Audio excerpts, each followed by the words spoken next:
Baik, sampai jumpa lagi di volume yang ke-12. Bagaimana kita akan mempelajari berkaitan dengan langkah berikutnya dari strategi perang Sun Tzu. Nah, di volume ke-12 ini kita akan lihat bagaimana mengenali diri kita dan juga musuh kita, lalu tipuan sebagai senjata dalam berperang, lalu kuasai waktu dan tempat, disiplin dalam pasukan, dan juga pemimpin ideal adalah yang bijaksana dan juga tegas. Apa maksudnya itu? Dan bagaimana ini bisa kita fasilitasi dalam melakukan penerapannya? Nah, tanpa berlama-lama, kita akan lihat kenali diri dan musuh. Mengenal diri dan musuh, jalan menuju kemenangan mutlak. Kenapa? Sun Tzu berkata dengan The Art of War, jika kau mengenal dirimu dan musuhmu, kau takkan terkalahkan dalam 100 pertempuran. Ini bukan sekedar pepatah kuno, tapi prinsip strategi yang melampaui medan perang. Berlaku dalam bisnis, politik, bahkan kehidupan pribadi kita. Sun Tzu mengajarkan bahwa kemenangan bukan tentang kekuatan semata, melainkan tentang pemahaman yang dalam terhadap dua hal, diri sendiri dan juga musuh kita. Nah, tiga langkah kunci strategi Sun Tzu. Yang pertama, analisis kekuatan dan kelemahan diri sendiri. Kedua, ketahui dengan jujur apa keunggulanmu, apa keterbatasanmu. Ketiga, dalam bisnis, budayakan tim, budayakan produk unggulan, dan budayakan kapasitas inovasi dan motivasi. Lalu berikutnya, dari itu semua, kita baru akan melakukan pembelajaran akan kelemahan dari musuh kita. Cari tahu apa yang lawanmu lemah atau musuh kita lemah, sehingga pasar yang belum mereka kuasai, kelalaian dalam pelayanan, atau kebiasaan lama yang usang, dapat kita perhatikan. Sehingga apa? Membandingkan dan menemukan celah dari kelemahan mereka. Jadi kita bisa meletakkan dua data tersebut berdampingan, dan di sanalah terbuka peluang emas untuk menyerang atau bertumbuh. Bayangin ya, menyerang atau bertumbuh. Nah, contoh kalau kita terapkan dalam sebuah bisnis. Kenali diri sendiri. Apa keunggulan produk kita? Apakah harga? Apakah kualitas? Apakah kecepatan? Ataukah layanan? Apa budaya perusahaan yang membedakan kita dengan yang lainnya? Apakah inovasi? Apakah empati? Ataukah efisiensi? Dan kita kenali musuh kita atau kompetitor. Apa kelemahan mereka? Apakah lambat berinovasi? Tidak pekah terhadap tren? Apa tren pasar yang belum mereka lengkap? Itu yang kita harus dalami. Contoh studi kasus, Netflix berbanding dengan Blockbuster. Netflix memahami bahwa pelanggan lelah dengan keterbatasan rental DVD dan biaya keterlambatan. Mereka mengenal diri sendiri sebagai platform digital yang fleksibel dan cepat. Sementara itu, Blockbuster gagal membaca perubahan pasar dan tetap bertahan pada model yang lamanya.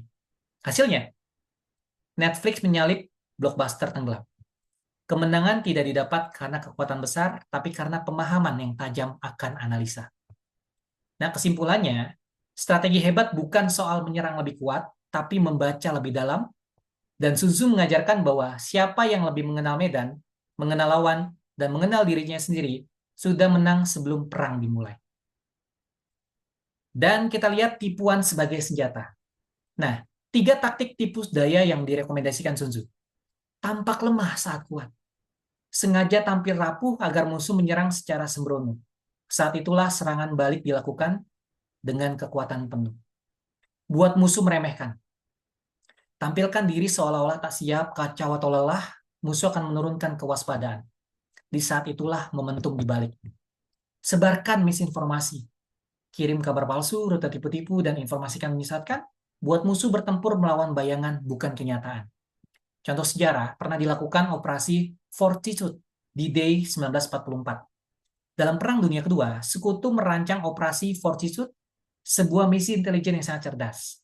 Mereka membangun pasukan palsu lengkap dengan tank, markas, dan radio.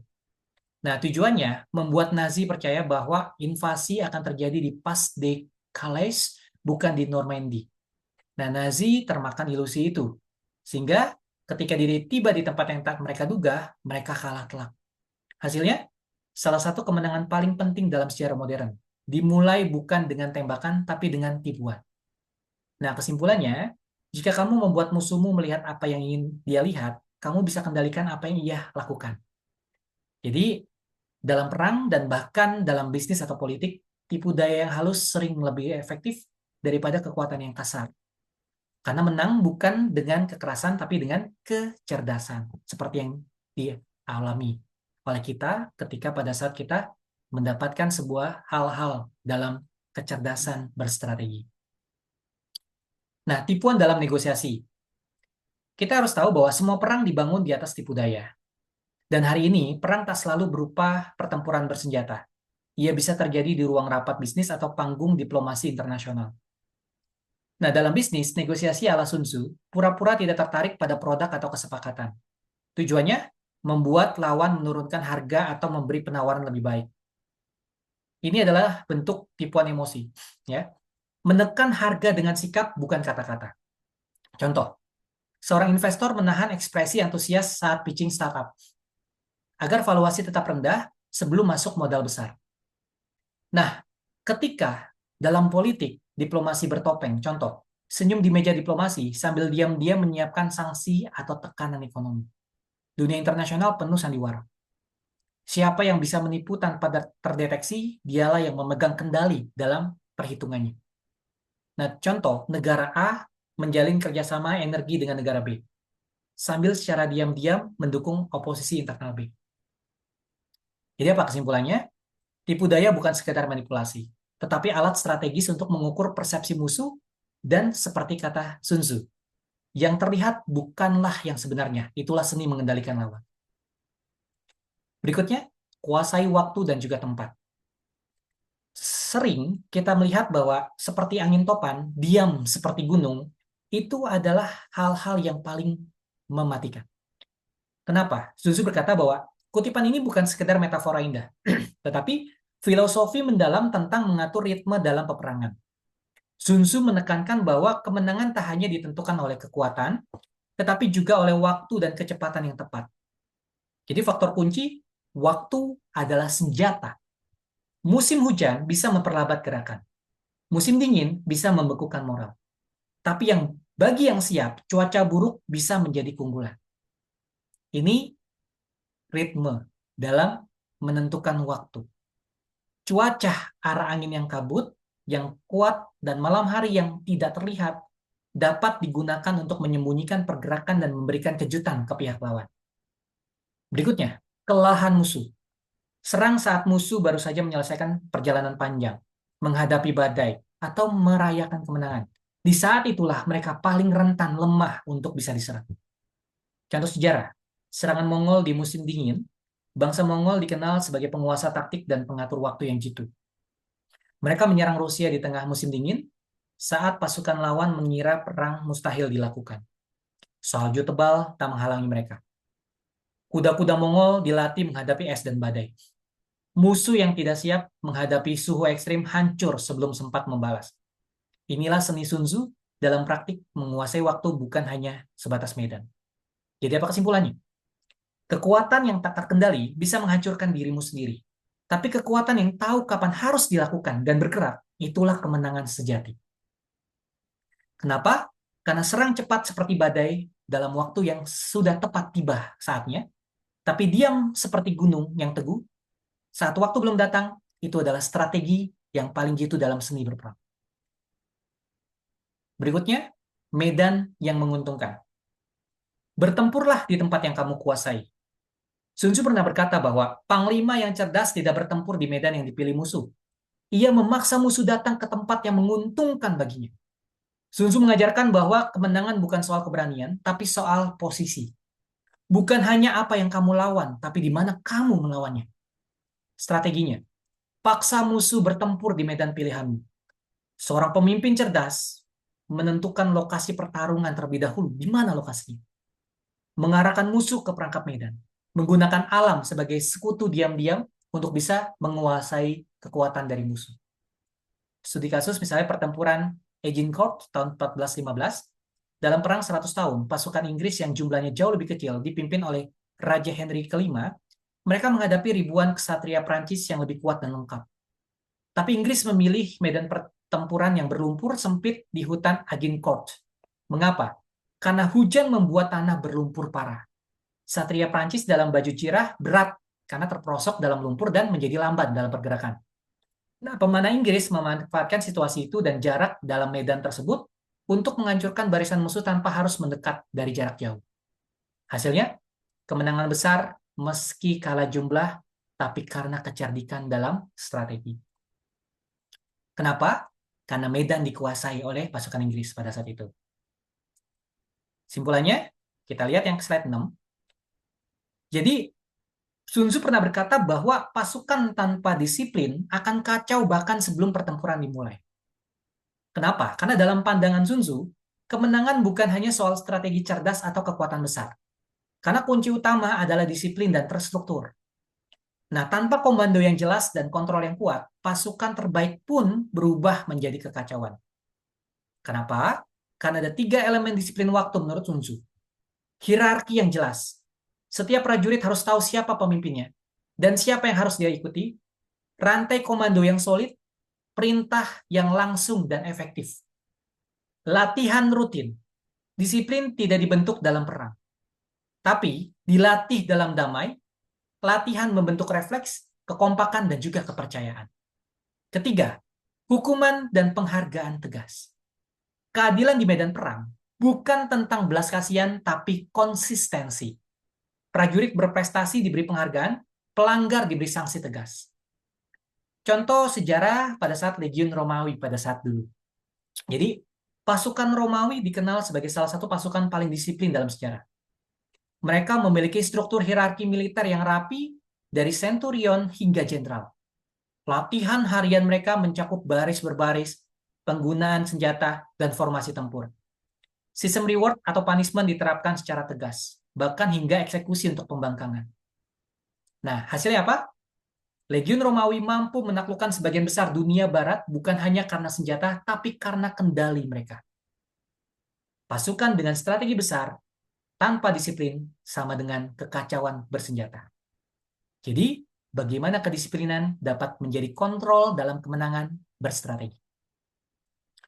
Pertanyaannya, bagaimana kedisiplinan berbanding dengan motivasi? Disiplin lebih penting dari motivasi. Pelajaran abadi dari Sun Tzu yang berkata bahwa motivasi datang dan pergi, tapi disiplin akan bertahan selamanya. Dalam The Art of War, Sun Tzu menekankan bahwa disiplin jauh lebih kuat daripada semangat sesaat. Motivasi bisa naik turun, tapi pasukan yang terlatih dan teratur akan tetap bertarung meski kelelahan, takut, atau kehilangan harapan. Disiplin, itu adalah motivasi yang lebih daripada itu. Karena pasukan yang berisik saat berangkat belum tentu kuat saat bertempur. Prajurit yang hanya mengandalkan semangat mudah runtuh saat keadaan memburuk. Tapi pasukan yang disiplin akan tetap bergerak dengan atau tanpa semangat dengan satu komando dari pemimpinnya. Contoh modern, disiplin dalam dunia olahraga dan bisnis. Tim olahraga profesional, kayak tim-tim elit seperti Real Madrid, Manchester United, atau timnas Jepang, dikenal bukan hanya karena bakat, tapi karena latihan ketat mereka, bahkan pola makan yang disiplin, jam tidur yang teratur, motivasi yang cukup untuk bisa memenangkan pertandingan, dan disiplin membuat mereka bertahan di setiap level tertinggi, bahkan mengalahkan tim-tim besar dunia. Kita lihat lagi misalnya perusahaan kelas dunia seperti Toyota. Menerapkan SOP, standar operating prosedur yang sangat terstruktur dan disiplin dalam setiap lini produksi. Mereka membangun reputasi dunia bukan dengan motivasi karyawan, tapi dengan konsistensi sistem dan budaya kerja yang dijaga ketat dan disiplin yang luar biasa. Jadi apa kesimpulan strategisnya? Motivasi mungkin membuat kita ke garis start yang lebih semangat. Tapi hanya disiplin yang membuat kita sampai ke garis akhir dengan kepastian. Karena disiplin bukan sekedar aturan. Ia adalah bentuk strategi jangka panjang. Baik di medan perang, lapangan sepak bola, maupun ruang produksi. Karena kedisiplinan adalah kekuatan dari sejati apa yang kita jadikan target untuk hasil akhirnya. Jadi, simpulannya, bagaimana sifat yang harus dimiliki dari seorang pemimpin atas hal-hal tersebut? Dalam seni perang, kemenangan bukan hanya ditentukan oleh jumlah pasukan atau kekuatan senjata. Sun Tzu menegaskan bahwa semua bertumpu pada sosok sang pemimpinnya. Jika pemimpin yang tepat, pasukan akan menang meski dalam kesulitan. Jika pemimpinnya lemah, bahkan kekuatan besar bisa hancur tanpa arah. Yang pertama, bijak. Kemampuan analitis yang tajam. Seorang pemimpin harus mampu melihat sebelum yang lain melihat, menganalisis situasi dengan tenang, dan membaca medan serta musuh seperti membaca sebuah peta. Kebijaksanaan adalah fondasi strategi yang paling kuat. Dengan kebijaksanaan itu, mereka bisa memberikan strategi yang tepat. Kedua, tegas. Berani memutuskan di tengah ketidakpastian. Saat medan perang berubah cepat, keraguan bisa membunuh lebih cepat daripada musuh. Pemimpin harus mampu membuat keputusan yang jelas dengan cepat dan yakin. Ketiga, berwibawalah. Menginspirasi rasa hormat bukan takut. Wibawa membuat perintah ditaati tanpa paksaan dari atasan ke bawahan. Pemimpin yang dihormati akan diikuti bahkan dalam kondisi yang paling buruk karena kepercayaan dibangun oleh integritas. Keempat, manusiawi. Peduli terhadap anak buah.